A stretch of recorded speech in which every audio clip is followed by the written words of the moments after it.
Gəlin bir anlıq fikirləşək. Yaşadığımız dünya necə də mürəkkəbdir, elə deyilmi? Bəs biz bu mürəkkəbliyin öhdəsindən necə gəlirik? Bugün əslində hamımızın hər gün, bəlkə də heç fərqində olmadan istifadə etdiyi çox güclü bir alətdən danışacağıq. Modelləşdirmədən. Bir anlıq düşünün. Hər saniyə, baxın, elə bu an belə beynimizə nə qədər çox məlumat axını olur. Ətrafımızdakı dünya o qədər böyük, o qədər detallıdır ki, onu tam olduğu kimi bütün xırdalıqları ilə qavramaq demək olar ki, mümkün deyil. Yaxşı, bəs belə bir vəziyyətdə beynimiz nə edir? Bu qədər mürəkkəbliyi necə olur da anlaya bilirik? Bax, bu sual bizi bugünkü mövzumuzun əsas məğzinə gətirib çıxarır. Cavab çox sadədir. Biz sadələşdiririk. Yəni, reallığın özünü yox, onun daha kiçik, daha asan başa düşülən bir versiyasını yaradırıq. Eynilə, bax bu əşya kimi. Hamımız bunu məktəb coğrafiya dərsindən xatırlayırıq, elə deyilmi? Bəli, tamamilə doğrudur. Qlobus yerin özü deyil, onun sadəcə bir modelidir. Və model sözü, bax bu, bugünkü söhbətimizin açar sözüdür. Yaxşı, gəlin indi bu model anlayışının biraz dərinliyinə gedək. Yəni, hər hansı bir şeyi sadələşdirmək, onu avtomatik olaraq bir modelə çevirirmi? Baxın, tərifi belədir. Model, hər hansı bir real obyektin, prosesin ya da hadisənin sadələşdirilmiş versiyasıdır, amma bir şərtlə. O, originalın ən vacib, yəni əhəmiyyətli xüsusiyyətlərini özündə saxlamalıdır.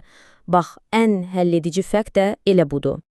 Aha, bu da bizi çox maraqlı bir suala gətirir, elə deyil? Bir xüsusiyyətin əhəmiyyətli olub-olmadığını biz necə müəyyən edirik? Nəyə əsasən qərar veririk? Cavab, əmin olun, çox sadə və məntiqlidir. Cavab budur. Hər şey məqsəddən asılıdır. Gəlin, indi buna çox aydın bir misalla baxaq. Görək, eyni bir obyektdən yola çıxaraq, fərqli-fərqli məqsədlər üçün necə bir-birindən tamamilə fərqli modellər yaratmaq olar? Misal olaraq gəlin bir insanı götürək, obyektimiz budur, yəni bizim originalımız. Deyək ki, bizim məqsədimiz geyim dizayn etmək, paltar tikməkdir. Bu zaman bizim üçün insanın daxili orqanlarının, sümüklərinin heç bir əhəmiyyəti var? Əlbəttə ki, yox. Bizə lazım olan tək şey nədir? Bədənin xarici forması və ölçüləri. Və nəticədə aldığımız modeldə olur maneken. İndi gəlin məqsədi 180 dərəcə dəyişək. Təsəvvür edin ki, siz artıq dərzi yox, tibb tələbəsisiniz. İndi bədənin xarici görünüşü o qədər də vacib deyil, düzdür? Sizin üçün əsas olan nədir? Daxili orqanların, sümüklərin, əzələ sisteminin necə yerləşdiyini anlamaq. Və ortaya tamamilə başqa bir model çıxır. Yaxşı, bəs məqsədimiz nə tibbdir, nə də dərzilik? Məqsədimiz incəsənət və ideal nisbətləri anlamaqdırsa, bax bu zaman nə daxili orqanların, nə də konkret paltar ölçülərinin bir mənası qalır. Biz insan bədəninin ideal nisbətlərini, onun o həndəsi harmoniyasını modelləşdirməyə çalışırıq. Leonardo da Vinci'nin məşhur Vitruvian insanın əsəri bax məhz belə bir modeldir. Və gəlin ən fundamental səviyyəyə enək.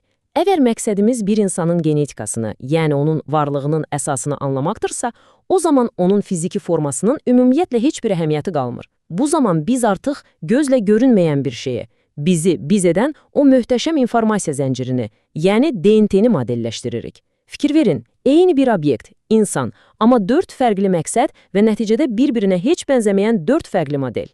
Baxın, deməli, gəldiyimiz əsas nəticə budur. Hər şey məqsəddən asılıdır. Sizin məqsədiniz nədirsə, modeliniz də ona uyğun formalaşır. Məqsəd hansı xüsusiyyətlərin vacib, hansılarınsa, belə deyək, artıq detal olduğunu bizə deyir. Bu misalda fikrimizi çox gözəl izah edir. Baxın, əgər məqsədiniz uşaq üçün yumşaq oyuncaq pişik hazırlamaqdırsa, sizin üçün nə vacibdir? Təbii ki, xəzinin rəngi, qulaqlarının forması, yəni xarici görünüşü. Pişiyin çəkisi və ya sağlamlığı bu model üçün heç bir əhəmiyyət daşımır. Amma məqsədiniz həqiqi bir pişik üçün pəhriz hazırlamaqdırsa, vəziyyət tamamilə dəyişir. Bu dəfə xəzinin rəngi yox, onun çəkisi, yaşı və sağlamlıq vəziyyəti ən vacib xüsusiyyətlərə çevrilir. Yaxşı, artıq bildik ki, məqsəd modeli yaradır.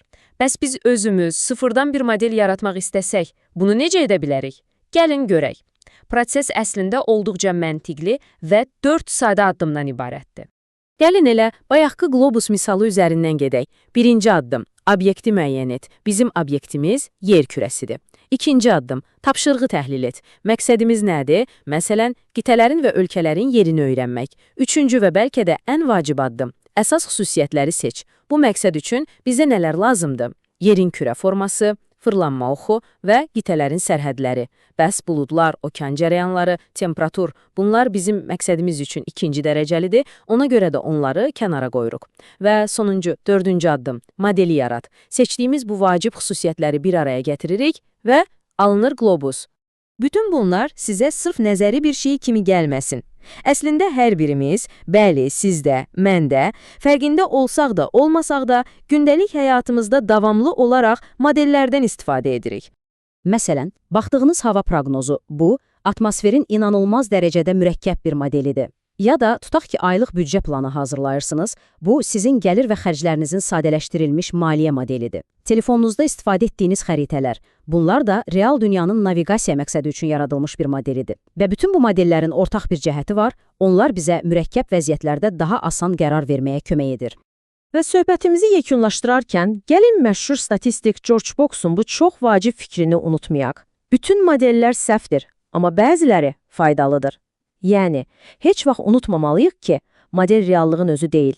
O sadəcə reallığın faydalı bir kölgəsidir. Ona görə də onların sərhədlərini, məhdudiyyətlərini anlamaq, onlardan düzgün istifadə etmək qədər əhəmiyyətlidir. Bəs siz necə? Bir anlıq fikirləşin. Gündəlik həyatınızda dünyanı daha yaxşı anlamaq üçün siz hansı sadələşdirilmiş modellərdən istifadə edirsiniz? Bu bir iş planı ola bilər, bir səyahət marşrutu ola bilər, ya da sadəcə qonşunuzla münasibətinizin bir modeli. Bu barədə düşünməyə dəyər.